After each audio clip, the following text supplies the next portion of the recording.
Praise the Lord. இந்த April மாதத்தில் 1ஆம் தேதியாகிய இந்த புதன்கிழமையின் காலை வேளையில் தேவ சமூகத்தில் வந்திருக்கிற ஒவ்வொருவரையும் கர்த்தர் தாமே ஆசீர்வதிப்பாராக.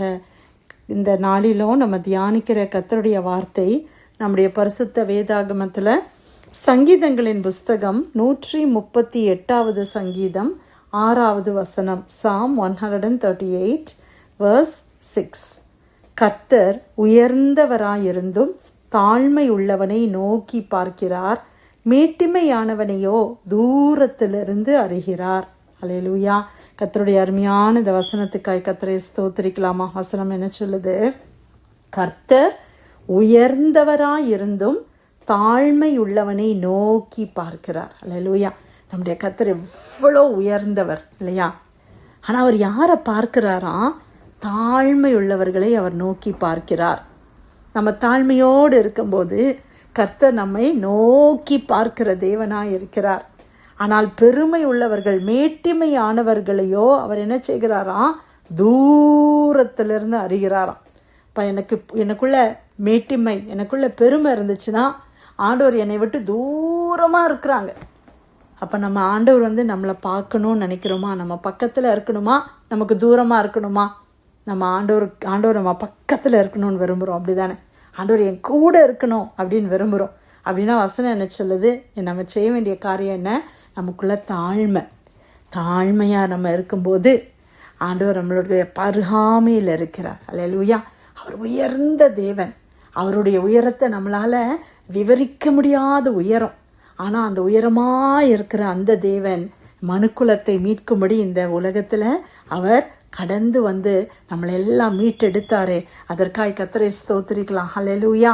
நான் இன்னொரு வசனம் கூட வாசிக்கிறேன். இதுக்கு ஒப்பாக இன்னொரு வசனம் ஏசாயால 57ஆம் அதிகாரம் 15ஆம் வசனம் இப்படி சொல்லுது: நித்திய வாசியும் பரிசுத்தர் என்கிற நாமம் உள்ளவரும் ஆகிய மகத்துவமும் உன்னதமும் ஆனவர் சொல்லுகிறார், உன்னதத்திலும் பரிசுத்த ஸ்தலத்திலும் வாசம் பண்ணுகிற நான் பணிந்தவர்களின் ஆவியை உயிர்ப்பிக்கிறதற்கும் நொறுங்கினவர்களின் இருதயத்தை உயிர்ப்பிக்கிறதற்கும் நொறுங்குண்டு பணிந்த ஆவி உள்ளவர்களிடத்தில் வாசம் பண்ணுகிறேன். அல்லேலூயா. அவர் உன்னதத்தில் வாசம் பண்ணுகிற தேவன் தான். அவர் உயர்ந்த ஸ்தலத்தில், பரிசுத்த ஸ்தலத்தில் வாசம் பண்ணுகிற தேவன். ஆனால் அவர் சொல்றாரு, நான் யாரிடத்துல வாசம் பண்ண விரும்புகிறேன்னு தெரியுமா? பணிந்த ஆவியை உடையவர்கள், நொறுங்கின ஆவியை உடையவர்கள், தாழ்மையுள்ள ஆவியை உடையவர்களிடத்துல ஆண்டவர் வாசம் பண்ண விரும்புகிறார். இன்னைக்கு நம்ம நொறுங்கின ஆவியுடையவர்களாக இருக்கிறோமா? பணிந்த ஆவி நம்ம கிட்ட இருக்குதா? பணிந்த ஆவினா என்ன அர்த்தம்? யோசித்து பாருங்க. ஒரு பணிவுனா என்ன அர்த்தம்? எதுனாலும் அப்படியே சகித்து கொண்டு போகிறது. யாராவது நம்மளை ஏதாவது சொன்னாலும் அதை நம்ம பெருசாக பொருட்படுத்தாம அமைதியாக நம்ம போகிறது. ஆண்டவராகிய இயேசு கிறிஸ்துவனுடைய சுபாவத்தில் ஒரு சுபாவத்தை குறித்து பார்க்கிறோம். அவர் சாந்தமுள்ளவர் இல்லையா? அவர் சாந்தமாக இருந்தாருன்னு சொல்லி பார்க்குறோம். ஆண்டவரை கல்வாரி சிலுவையில் அடிக்கப்படுறதுக்காக எடுத்துகிட்டு போகும்போது ஏசாயா தீர்க்கதரிசனமாய் சொல்லப்பட்ட ஒரு வார்த்தை என்னது? மயக்கத்திற்கிறவனுக்கு முன்பாக வாய் திறவாத ஆட்டை போல இருந்தார். வாய் திறக்கலை. அவர் வாயை திறந்து என்ன செய்யலை? ஒரு வார்த்தை பேசலை. அவரிடத்துல இருந்து நியாயம் எடுக்கப்பட்டது, ஆனால் அவர் மௌனமாக இருந்தார். எல்லாவற்றையும் ஆண்டவர் நமக்காக சகித்தாங்க. அவ்வளோ தூரம் தன்னை தாழ்த்தினாங்க. அல்லேலூயா. ஆனால் தான் ஆண்டவர் சொல்கிறாங்க, அப்படிப்பட்ட தாழ்மை உள்ளவர்களிடத்துல கர்த்தர் வாசம் பண்ண அவர் விரும்புகிறாராம்.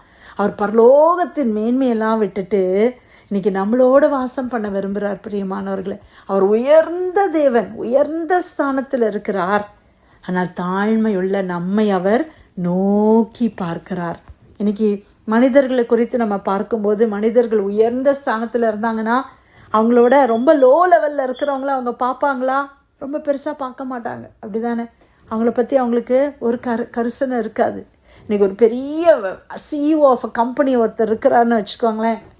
அந்த கம்பெனியுடைய முதலாளியாக இருக்கிற ஒரு மனிதன் அந்த கம்பெனியில் இருக்கிற லோ லெவலில் இருக்கிற அவர்களை குறித்து அவர் பார்க்கணுன்னு அவசியம் இல்லை. அவங்களுடைய நேம்ஸ் எல்லாம் அவருக்கு தெரியாது.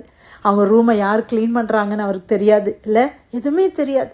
ஏன்னா அவர் அவங்களுடைய ஸ்டாட்டஸில் உள்ள பீப்புளோட தான் அவர் பேசுவார். அவங்கள பற்றி தான் அவருக்கு தெரியும். நீ ஒரு ஆர்டினரி பர்சன் அந்த பர்டிகுலர் சிஇஓடைய பர்சனல் ஃபோன் நம்பர் கூட அவருக்கு கிடைக்காது, அவருக்கு இருக்காது. அந்த அளவுக்கு அவங்களுக்கு உறவு இருக்காது. ஆனால் நம்முடைய தேவனோ உயரத்தில் இருக்கிறார். ஆனால் என்னை நோக்கி பார்க்கிறாரே, தாழ்மையாக இருக்கிற நம்மை நோக்கி கர்த்தர் பார்க்கிறார் என்றால் அவருடைய அன்பு நம்ம விவரிக்க முடியாத அன்பு. இப்போ நம்ம சிஸ்டர் பாடின மாதிரி ஆண்டவருடைய அன்பினுடைய ஆழம், உயரம், அகலம், நீளம், இது நம்மளால் வார்த்தையினால் என்ன பண்ண முடியாது, விவரிக்கவே முடியாத ஒரு அன்பு. எப்படிப்பட்டவனையும் அவர் கை தூக்கி விடுகிற அன்பு. இந்த பூமிக்கு இயேசு வந்த பொழுது பாவியான மக்களோடு கூட சேர்ந்து அவர் சாப்பிட்டதை பார்க்கிறோம். குஷ்டரோகிகளை தொட்டு சுகமாக்குனதை நம்ம பார்க்கிறோம்.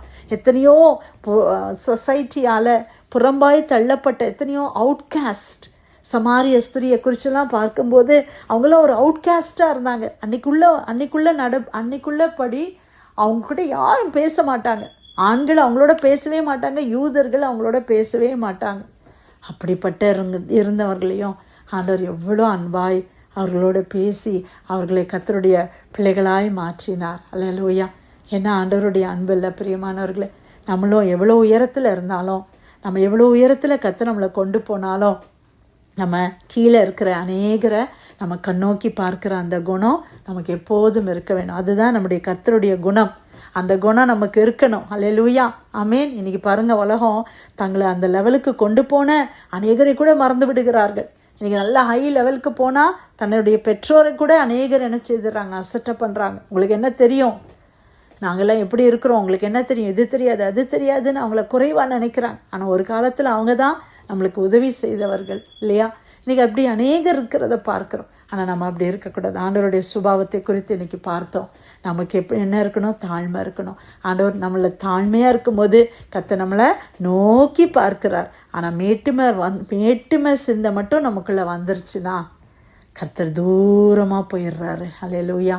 ஆண்டவர் என்னை விட்டு தூரமாக போயிடாதீங்க ஆண்டவரே, நான் உங்கள் பக்கத்தில் தான்ப்பா இருக்கணும், நீங்கள் என் பக்கத்தில் இருக்கணும் அப்படின்னு சொல்கிறவங்க நம்ம ஆண்டவருடைய சமூகத்தில் எப்போதும் தாழ்மையாக இருக்க கர்த்தர் கிருபை செய்வாராக. சங்கீதம் 138:6 கர்த்தர் உயர்ந்தவராயிருந்தும் தாழ்மையுள்ளவனை நோக்கி பார்க்கிறார், மேட்டுமையானவனையோ தூரத்திலிருந்து அறிகிறார். கர்த்தர் கொடுத்த நல்ல வார்த்தைக்காய் ஆண்டவருக்கு நன்றி செலுத்தி பிரேயர் லைனில் வந்திருக்கிற யாராவது நம்ம ஜெபிக்கலாமா?